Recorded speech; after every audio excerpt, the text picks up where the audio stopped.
Friends, నేను ఈ వీడియోలో యమశిల అన్నప్రసాదం గురించి ఇంకా మోక్షం గురించి చెప్తానన్నమాట. పూరి జగన్నాథునికి సంబంధించి.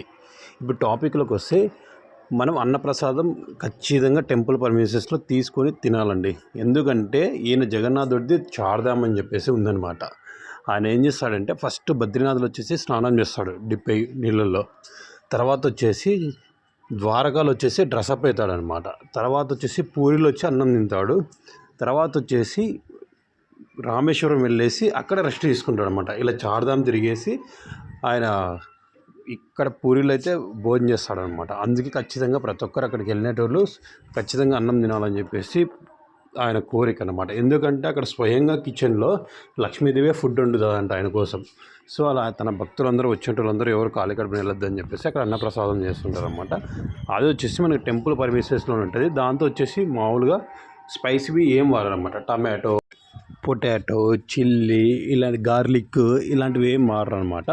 మనకి ఫుడ్ వచ్చేసి ఆల్మోస్ట్ స్వీట్ టేస్ట్లోనే వస్తుంది అన్నమాట. పరమాన్నం టేస్ట్లో వస్తుంది మనం ఏం తీసుకున్నా కూడా. అక్కడ ఇవి ఆల్మోస్ట్ స్వీట్లోనే ఉంటాయి, ఎందుకంటే ఇవన్నీ స్పైసీ అన్నీ ఏం వాడరు కాబట్టి. ఇంకోటి ఏంటంటే ఇప్పటికి కూడా అక్కడ పాట్ సిస్టంలోనే అనమాట. పాట్లో పెట్టి ఒకదానిపైన ఒకటి వండుతారన్నమాట. బేసిక్గా ఏంటంటే కిందుండే పాట్ ఉడకాలి కదా, కానీ ఇది ఇక్కడ ఏంటంటే ఈ టెంపుల్లో పైన పాట్ ఉడుకుతుంది అనమాట ఫస్టే.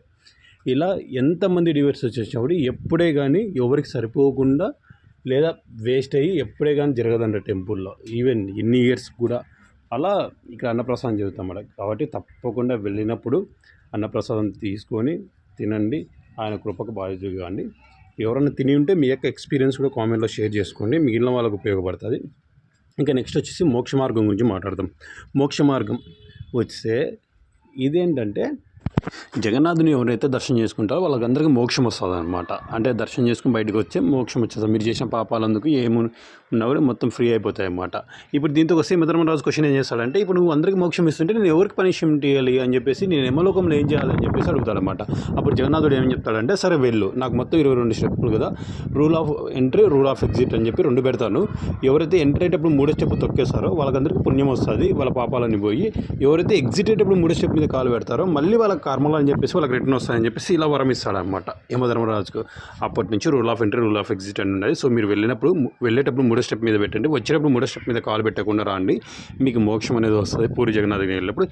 ఈ విషయాన్ని ఎవరైతే కొత్తగా తెలుసుకున్నారో వెళ్ళి కామెంట్లో కామెంట్ చేయండి. ఇది ఇంతకుముందే మీకు తెలిసింటే మీ యొక్క ఎక్స్పీరియన్స్ కూడా చెప్పండి, మీరు ఆ 3వ స్టెప్ను మిస్ అవ్వడానికి ఏం చేశారని చెప్పేసి. ఈసారి వెళ్ళినప్పుడు అయితే ఖచ్చితంగా ట్రై చేయండి. ఇలాంటి మరిన్ని వీడియోస్ కోసం like and subscribe. Thank you.